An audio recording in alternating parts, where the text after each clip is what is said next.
Hi guys, welcome to my first Facebook blog. আজ তোমাদের সাথে একটা রেসিপি শেয়ার করব। যদি রেসিপিটা তোমাদের ভালো লাগে তাহলে তোমরা একবার ঘরে ট্রাই করতে পারো, দেখবে ভালো লাগবে। চলো দেখা যাক। প্রথমত পাট শাকগুলো ভালো করে পরিষ্কার করে ধুয়ে দিদিভাই সুন্দর করে কেটে নিয়েছে।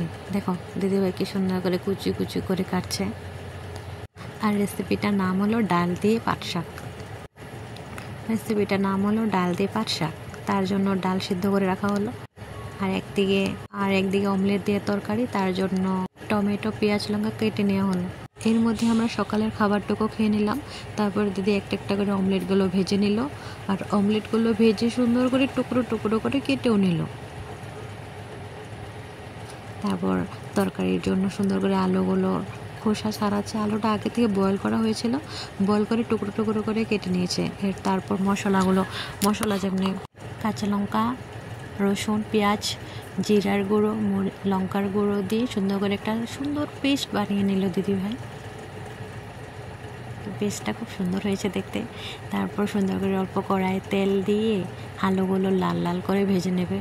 লাগে অল্প হলুদ গুঁড়ো আর লঙ্কা দেবে না, নুন আর হলুদ দিয়ে সুন্দর করে ভেজে নিয়েছে। লাল লাল করে ভেজে নেবে। এর মধ্যে আমি পুজো দিতে চলে গেলাম।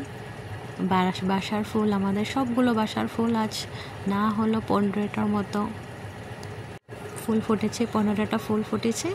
তারপর আমি একটা একটা করে সবগুলো ফুল দিয়ে ঠাকুরকে সাজিয়ে দিলাম। সব ঠাকুরকে তো লাল ফুল দেওয়া যাবে না, তার জন্য হলুদ ফুল দিয়ে দিলাম।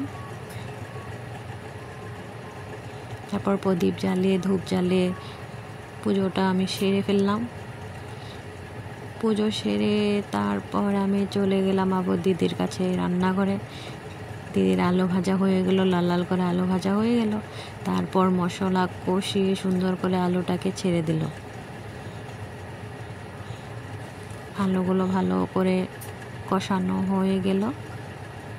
তারপর অল্প জল দিয়ে দিল। জল দেওয়ার পর এটার থেকে তেল বেরোবে।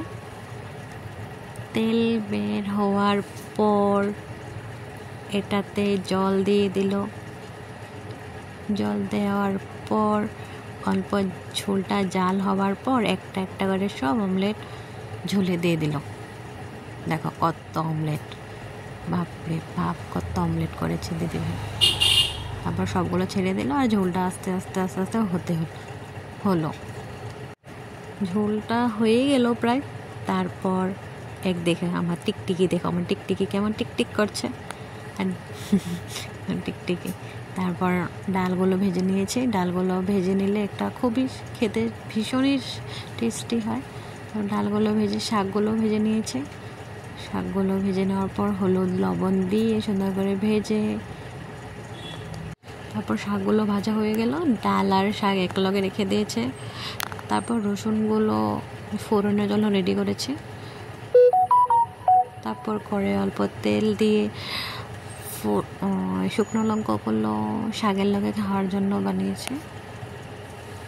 তারপর ফোড়নের জন্য শুকনো লঙ্কা আর রসুনগুলো সুন্দর করে লাল লাল করে ভেজে নিয়েছে।